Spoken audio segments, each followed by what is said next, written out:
Bulletin का आगाज करते हैं और सबसे पहले आपको बताएं, ट्रांसपेरेंसी इंटरनेशनल ने तब्दीली सरकार में करप्शन बढ़ने का इंकशाफ कर दिया।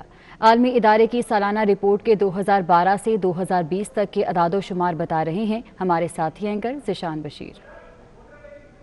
कम नहीं हुई बल्कि मजीद बढ़ गई है और ये है वो ग्राफ जो 2012 से लेकर 2020 तक वतन अजीज में होने वाली करप्शन का पता देता है।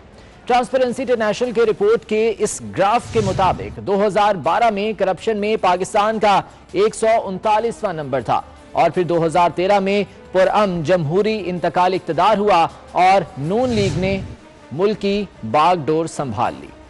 देखिए जरा गौर से इस ग्राफ को देखिए कि 2013 में यह ग्राफ महज गिरता ही नहीं बल्कि बहुत बुरी तरह से गिरता है और इस बरस पाकिस्तान का नंबर हो जाता है 127।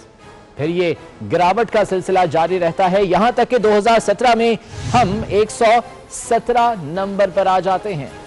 उसके बाद आया इंतखाबात का साल यानी 2018। तब्दीली के इस बरस इस ग्राफ में कोई तब्दीली नहीं हुई और फिर 2019 में तब्दीली सरकार में यह ग्राफ जामिद रहने या नीचे आने की बजाय मजीद ऊपर चला गया। यहां पर आपको यह बताते चलें कि यह ग्राफ हमारा नहीं है, यह ग्राफ है ट्रांसपेरेंसी इंटरनेशनल का। इस ग्राफ के मुताबिक 2020 में करप्शन मुल्क में मजीद 4 जीने चढ़ गई है और नया पाकिस्तान इस फहरिस्त में 124वें नंबर पर आ बराजमान हुआ है। नाज़रीन, ये हैं हक़ाइक़ और हक़ाइक़ ही होते हैं, किसी की इख्तरा या झूठ का मंबा नहीं। ट्रांसपेरेंसी इंटरनेशनल ने पाकिस्तान में करप्शन का स्कोर और रेटिंग 8 शोबों में करप्शन के तासुर की बुनियाद पर की है। किसी एक शोबे में 1 पॉइंट की भी बेहतरी नहीं हुई, उल्टा सरकारी शोबे में करप्शन में 5 दर्जे का इजाफा देखा गया। रिपोर्ट को सरकारी शोबे में करप्शन, कानून साजों की करप्शन, एग्जीक्यूटिव करप्शन इंडेक्स और अदलिया में करप्शन की सूरत हाल पर मुरतब किया गया है। ट्रांसपेरेंसी इंटरनेशनल की यह रिपोर्ट जो कि पाकिस्तान में करप्शन का स्कोर और रेटिंग 8 शोबों में करप्शन के तासुर की बुनियाद पर की गई है, किसी एक शोबे में भी 1 पॉइंट की भी बेहतरी नहीं देखी गई।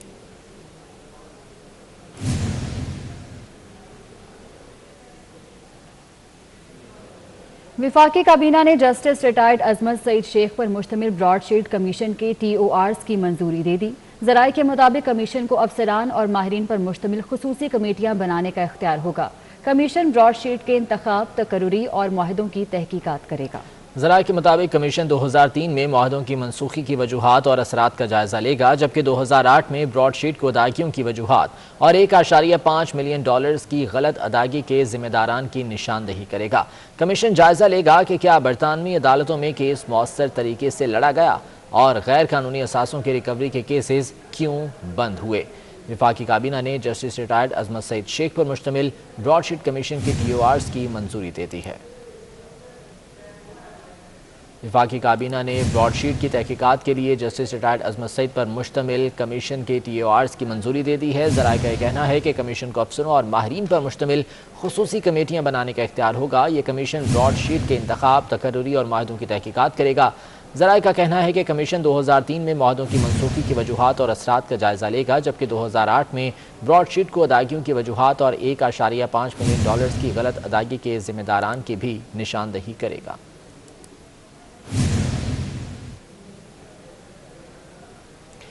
पाकिस्तान ही नहीं, एक मुंशी के बरतानिया में बेनामी अकाउंट्स निकल आए। DG खान के गुलाम शबीर के 3 बरतानवी अकाउंट्स में करोड़ों की ट्रांजैक्शंस की गईं। तफसीलात जान लेते हैं bureau chief DG Khan Mohsin ul Mulk हमारे साथ मौजूद हैं। मोहसिन, बताइएगा ये क्या मामला है? ये मामला 3 अकाउंट्स का है जो कि यूनाइटेड किंगडम नेशनल बैंक के अंदर पाए गए हैं।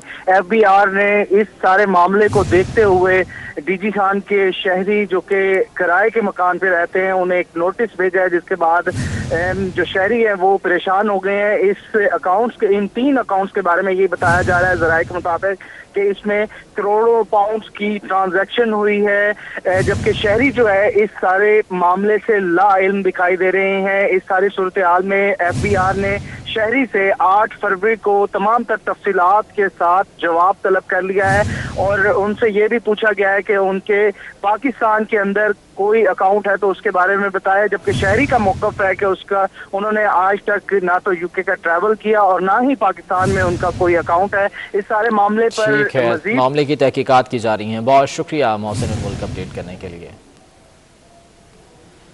ओगरा ने सुई सदरन गैस कंपनी के गैस टैरिफ में इजाफा कर दिया। गैस की कीमतों में 39 रुपये 89 पैसे फी MMBTU इजाफे की मंजूरी दे दी गई है। इजाफे से सिंध बलोचिस्तान के सार्फिन मुतासिर होंगे। तफसीलात जान लेते हैं, अवैस कयानी हमारे साथ मौजूद हैं। अवैस, बताइएगा इस इजाफे का इतलाक कब से होगा?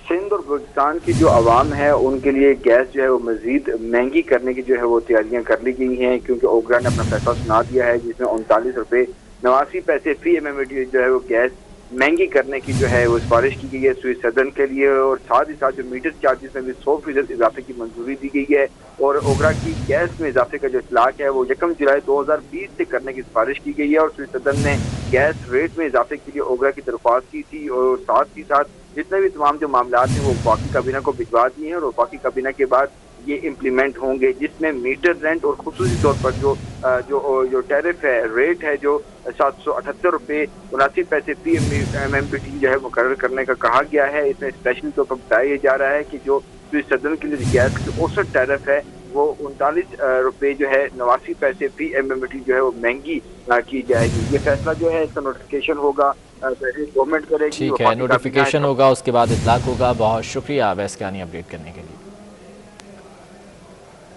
जबकि सिंध के शहरियों ने गैस की कीमतों में इजाफे को मुस्तरद कर दिया। शहरियों का कहना है कि हम सिलेक्टेड हुकूमत से अपील करते हैं कि कीमतों में इजाफे को वापस लें। कराची के शहरियों का कहना है कि एक तो गैस आ नहीं रही, ऊपर से महंगी कर दी। हम खाने के लिए पैसे पूरे करें या गैस का बिल भरें, कहाँ जाएं? हुकूमत आई है तब से गरीब आदमी के लिए मुश्किलात दुगनी हो गई हैं। दिन ब दिन PTI सरकार बोझ बनती जा रही है आवाम के ऊपर। हम पुरजोर इसकी मजम्मत करते हैं। ओगरा की जानिब से जो है गैस में जो इजाफे की सिफारिश की गई है, हम तो यही मुतालबा करते हैं वफाकी हुकूमत से जो है इजाफे का नोटिफिकेशन जो है सिफारिश जो है इसको वापस कराया जाए। गैस की कीमतें बढ़ तो गई हैं, ऊपर चली गई, आसमान को छू रही हैं, लेकिन वो जो हमारा बंदा है नहीं देहाती वो गुजारा नहीं कर रहा। लेकिन जो मिडिल क्लास के बंदे हैं वो भी मुश्किल से गुजारा कर रहे हैं। ये प्राइमरी क्लास के लोग तो बिल्कुल तबाह हो गए हैं। तो गरीब की परेशानी बहुत बढ़ रही है और इसको तो महंगा नहीं करना चाहिए। तो वजह है कि ये तो मजीद और सस्ता करना चाहिए इसको।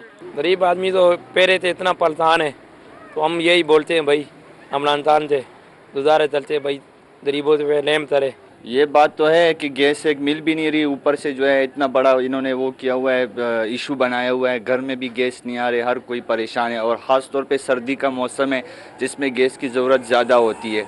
और कराची का अगर शहर देखा जाए तो बहुत बड़ा शहर है, तो इस तरह तो नहीं होना चाहिए। और फिर ऊपर से ये लोग रेट भी बढ़ा रहे हैं, तो ये तो नाइंसाफ़ी है। मुल्क में बिजली ब्रेकडाउन के कई हफ्ते बाद एक्शन ले लिया गया। हुकूमत ने national transmission and dispatch company का बोर्ड तहलील करके नया बोर्ड तश्कील दे दिया। नवीद इस्माइल को 11 रुकनी नए NTDC बोर्ड का चेयरमैन मुकर्रर कर दिया गया। पावर डिवीजन ने इस हवाले से नोटिफिकेशन जारी कर दिया। इस बोर्ड में 5 अरकान निजी शोबे, 5 नॉन एग्जीक्यूटिव और 1 एग्जीक्यूटिव डायरेक्टर शामिल हैं। मुल्क में बिजली ब्रेकडाउन के कई हफ्ते बाद एक्शन ले लिया गया है। हुकूमत ने national transmission and dispatch company का बोर्ड तहलील करके नया बोर्ड तश्कील दे दिया। नवीद इस्माइल को 11 रुकनी नए NTDC बोर्ड का चेयरमैन मुकर्रर किया गया है।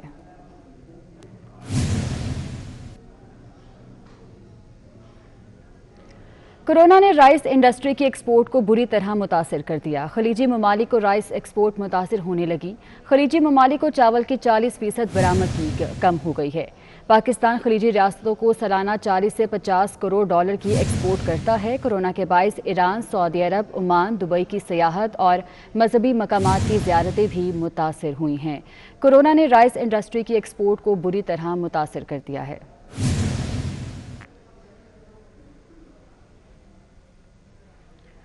उधर मुल्तान पुलिस ने छोटे बच्चे की ड्राइविंग की वीडियो पर एक्शन मुकम्मल कर लिया। थाना कैंट ने गाड़ी पकड़ ली है, जबकि मुकदमे का इंदराज भी कर लिया गया है। तफसीलात जानेंगे महर इमरान हमारे साथ मौजूद हैं। महर इमरान, अपडेट कीजिएगा। जी बिल्कुल, मुल्तान में कुछ दिन पहले ये एक वीडियो वायरल हुई थी जिसमें छोटा बच्चा लैंड क्रूजर जो है वो चलाकर जा रहा था। इस बच्ची की उम्र 7 से 8 साल थी, जिसकी वीडियो वायरल होने के बाद मुल्तान पुलिस, ट्रैफिक पुलिस जो है वो उन्होंने स्पेशल स्क्वाड तैयार किया और अब 4 दिन बाद जो है उनको पकड़ लिया गया है, उस लैंड क्रूजर को और उस बच्चे को भी, जो 115 के तहत उस गाड़ी को जो MO के तहत बंद किया गया है। और जिसके बाद उस जो बच्चा है 7 साल, उसका फहद 8 साल ये फाद है, जिसका वालिद मजहराबाद बताया जा रहा है। और ये आके ट्रैफिक पुलिस को इन्होंने बयान हल्फी दी है और उसके बाद उन्होंने बयान हल्फी में ये कहा कि उन्हें पता नहीं चला, बच्चा खुद गाड़ी लेकर घर से निकला था। आइंदा जब तक बच्चा बालिग नहीं होगा और लाइसेंस नहीं लेगा, उसको गाड़ी पर नहीं। ठीक है, बहुत शुक्रिया आपका। और सुप्रीम कोर्ट बल्दियाती इलेक्शन न कराने पर चीफ इलेक्शन कमिश्नर पर बरहम हो गई। जस्टिस काजी फायज ईसा ने रिमार्क्स किए कि बल्दियाती इलेक्शन नहीं करा सकते तो इस्तीफा देकर पेंशन एंजॉय करें। इलेक्शन कमीशन ने खैबर पख्तूनख्वा में 18 अप्रैल को बल्दियाती इंतखाबात कराने की यकीन दहानी करा दी। काजी फाइज ईसा और जस्टिस मकबूल बाकर पर मुश्तमिल सुप्रीम कोर्ट के 2 रुकनी बेंच ने बल्दियाती इंतखाबात न कराने के केस की समाअत की। अदालत ने चीफ इलेक्शन कमिश्नर, अराकीन और अटॉर्नी जनरल को फौरी तलब किया। जस्टिस काजी फाइज ईसा ने इस्तफसार किया कि पंजाब हुकूमत का बल्दियाती हुकूमत ने तहलील करना कानूनी था। चीफ इलेक्शन कमिश्नर की जानिब से इकदाम गैर कानूनी करार देने पर जस्टिस फाइज ईसा बोले कि क्या आपने पंजाब हुकूमत के खिलाफ गैर आईनी इकदाम पर कार्रवाई की? आइन पर अमल नहीं करा सकते तो साफ बता दें। जस्टिस काजी फाइज ईसा ने रिमार्क्स दिए कि लगता है जमहूरियत अब तरजीह ही नहीं रही। अटॉर्नी जनरल खालिद जावेद ने जवाब दिया कि जमहूरियत ही अव्वलीन तरजीह है। चीफ इलेक्शन कमिश्नर ने अदालत को बताया कि खैबर पख्तूनख्वा में 18 अप्रैल को बल्दियाती इंतखाबात कराएंगे, लेकिन खैबर पख्तूनख्वा हुकूमत ने ताहाल रूल्स नहीं बनाए, जिस पर जस्टिस फाइज ईसा ने इस्तफसार किया कि क्या हर बार नए रूल्स बनाए जाएंगे। चीफ इलेक्शन कमिश्नर ने बताया कि इलेक्शन कमीशन NCOC की सिफारिशात के 22 इलेक्शन नहीं करा सका, जिस पर काजी फाइज ईसा ने कहा कि ये NCOC क्या है, ये किस कानून के तहत बना। जस्टिस मकबूल बाकर ने चीफ इलेक्शन कमिश्नर को कहा कि आईनी जिम्मेदारी अदा नहीं कर सकते तो इस्तीफा देकर पेंशन एंजॉय करें। जस्टिस काजी फाइज ईसा ने कहा कि गैर मकबूल हुकूमतें ही बल्दियाती इंतखाबात कराने से घबराती हैं। लगता है इलेक्शन कमीशन आइन से नहीं कहीं और से हिदायत ले रहा है। सुप्रीम कोर्ट ने चीफ इलेक्शन कमिश्नर से हलफ दोबारा पढ़वाया। जस्टिस काजी फाइज ईसा ने कहा कि आप आइन के ताबे हैं, लेकिन लगता है किसी और के हुक्म के इंतजार में हैं। इलेक्शन नहीं करा सकते तो इस्तीफा देकर घर चले जाएं। पंजाब पब्लिक सर्विस कमीशन पर्चा लीक स्कैंडल में बड़ी पेशरफ्त हो गई है। PPSC ने 12 इम्तिहानात के नताइज मनसूख करने की मंजूरी दे दी है। ज़राए के मुताबिक lecturer education, lecturer physics, lecturer physical education के नताइज मनसूख कर दिए गए हैं, जबकि लेक्चरर केमिस्ट्री, इकोनॉमिक्स, तारीख और बायोलॉजी के नताइज भी शामिल हैं। इसके अलावा deputy accounts officer, assistant director anti corruption के नताइज भी मनसूख कर दिए गए हैं। इस हवाले से नोटिफिकेशन भी जारी हो चुका है। आपको अपडेट कर रहे हैं, पंजाब पब्लिक सर्विस कमीशन पर्चा लीक स्कैंडल में बड़ी पेशरफ्त हुई है। PPSC ने 12 इम्तिहानात के नताइज मनसूख करने की मंजूरी दे दी है।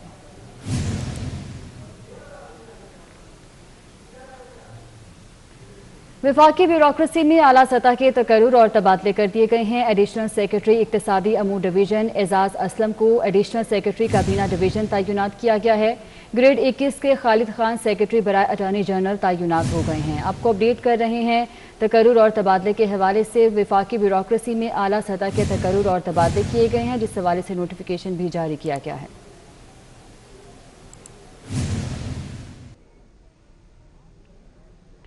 खेल के मैदान से खबर है, कराची टेस्ट में पाकिस्तान की पोजीशन मुस्तहकम हो गई। कौमी टीम पहली इनिंग्स में 378 रन्स पर आउट हुई।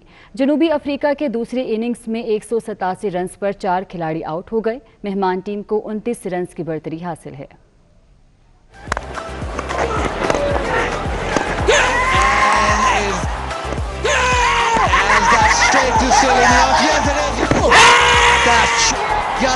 जनूबी अफ्रीका की बैटिंग लाइन दूसरी इनिंग्स में संभलने के बाद फिर लड़खड़ा गई। पाकिस्तानी स्पिन अटैक ने मेहमान टीम को टफ टाइम दिया। प्रोटीज बल्लेबाज पहली इनिंग्स में 158 रन के खसारे के साथ मैदान में उतरे तो डीन एल्गर 29 रन बनाकर यासिर शाह का शिकार बने।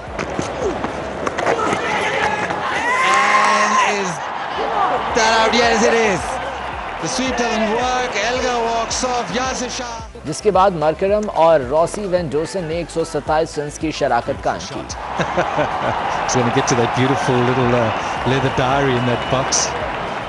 प्रोटीज कुछ संभले तो यासिर शाह ने रॉसी वेंडर को 64 रन पर चलता किया।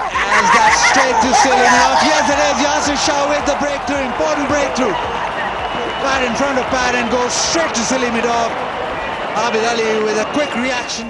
डुप्लेसी भी 10 रन बनाकर यासिर शाह की घूमती गेंद को समझ न पाए और LBW आउट हो गए। That should be it. Yasir Shah gets his man again. Doesn't matter if you keep dropping catches. He'll get in with a... Markram 74 run बनाकर नुमान अली की गेंद पर कैच पकड़ा बैठे। खेल के इख्तिताम पर जनूबी अफ्रीका ने 187 रन बनाए थे और उसके 4 खिलाड़ी आउट थे। In play, extra bounce. Numan Ali, shoulder of the bat. In Pakistan going. इससे कबल तीसरे रोज खेल के आगाज पर पाकिस्तान ने पहली इनिंग्स 308 रन 8 खिलाड़ी आउट पर दोबारा शुरू की तो हसन अली 21 और नुमान अली 24 रन बनाकर पेविलियन लौट गए। Has got him 200 wickets for Abada. What a performance! Tell Anders में यासिर शाह ने शानदार बैटिंग करते हुए 38 रन की नाकाबिले शिकस्त इनिंग्स खेली, जिसकी बदौलत पाकिस्तानी टीम पहली इनिंग्स में 378 रन बनाकर आउट हुई। But I thought it was close. It was quicker from. और इस बुलेटिन